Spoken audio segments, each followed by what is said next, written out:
Materi ini akan membahas mengenai SCADA. Sebelum memulai perancangan maupun pengoperasiannya, kita perlu memahami pengertian dari SCADA, atau Supervisory Control and Data Acquisition. SCADA adalah kumpulan software dan hardware komponen yang membentuk sebuah sistem, kesatuan yang dapat mengawasi, supervisor, mengendalikan, kontrol, dan mengakuisisi data dalam sebuah proses kendali, plans. SCADA juga berfungsi untuk memeriksa, mengambil data, dan memprosesnya, serta merupakan salah satu tools dalam otomasi industri. Pada video ini, aplikasi SCADA yang akan kita gunakan adalah CX Supervisor, yang masih merupakan keluarga dari CX1, keluaran dari Omron.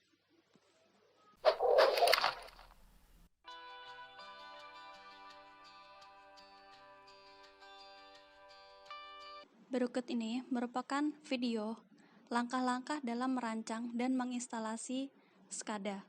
Langkah pertama ialah membuka aplikasi CX Programmer.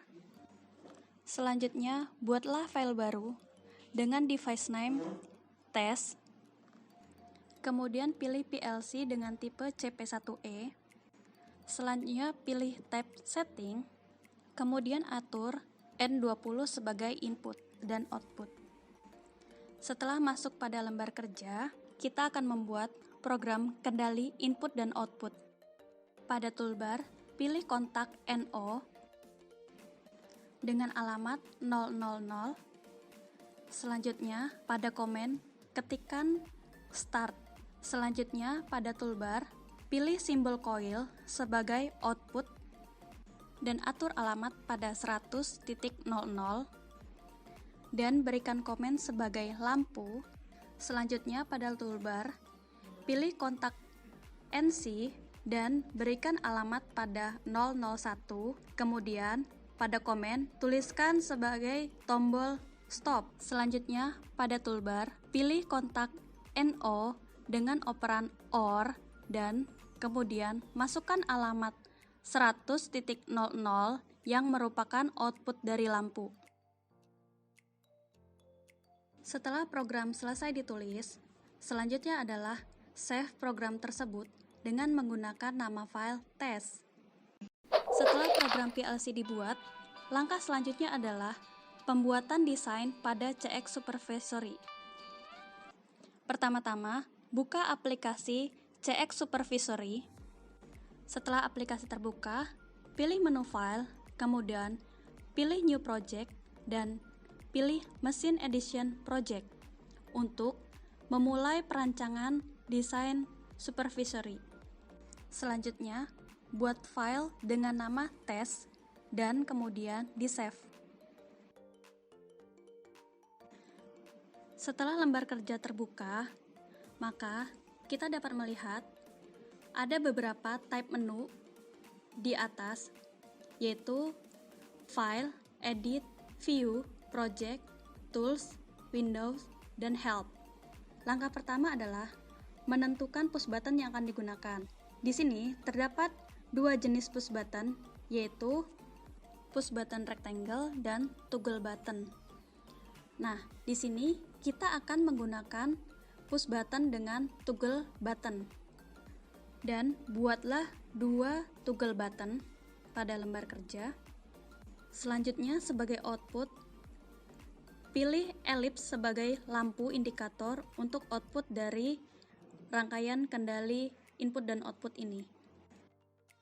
Selanjutnya, pilih point editor untuk instalasi dan menghubungkan input dan output ini pada pemrograman PLC yang telah dibuat sebelumnya. Selanjutnya, pilih add point, kemudian pada point name, beri nama start untuk memberikan inisialisasi pada tombol start. Kemudian pada I/O type, pilih sebagai output. Kemudian I/O update rate on change setup. Kemudian add PLC untuk menyambungkan PLC yang kita gunakan. Pada device name, berikan nama latihan. Kemudian pada device type, pilih P1E setting dan rubah CPU type menjadi N20. Selanjutnya pilih OK, dan pada data location, tuliskan alamat yang sesuai dengan push button start, yaitu 0.00. Selanjutnya pilih OK, dan pilih add point kembali.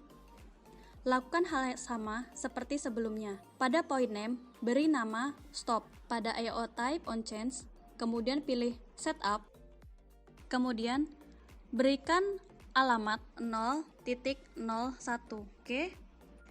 Selanjutnya, pilih add point kembali. Di sini kita akan setting untuk output. Pada point name, beri nama lampu. Atur IO type sebagai input, kemudian IO update rate sebagai on interval. Berikan waktu interval dengan nilai 100 millisecond setup, dan pada data location, masukkan alamat 100.00. Kemudian OK.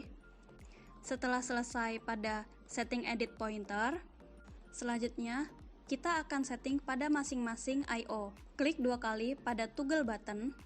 Selanjutnya, masukkan boolean point, browse, atur sebagai toggle button start. Selanjutnya OK. Kemudian pada button style, pilih in-out button.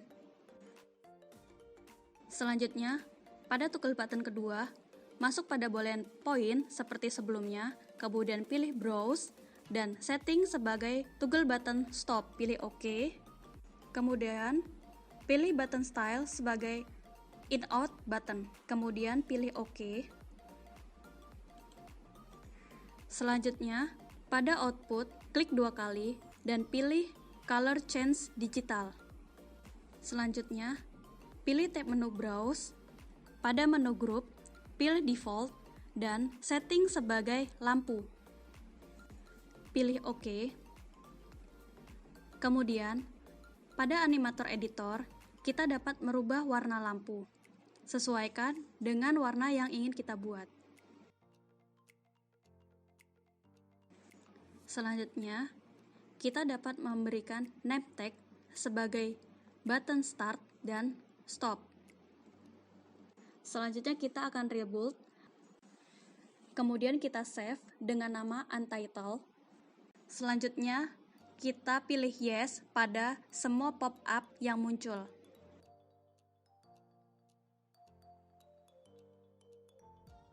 Setelah rancangan sukses, maka selanjutnya adalah mensimulasikan CX Supervisor. Pada tab menu Project, pilih Run CX Simulator. Selanjutnya, kita pilih file yang sudah kita buat dengan memilih menu Browse dan pilih file test yang akan kita simulasikan. Selanjutnya, kita open dan kita jalankan aplikasi yang sudah kita buat.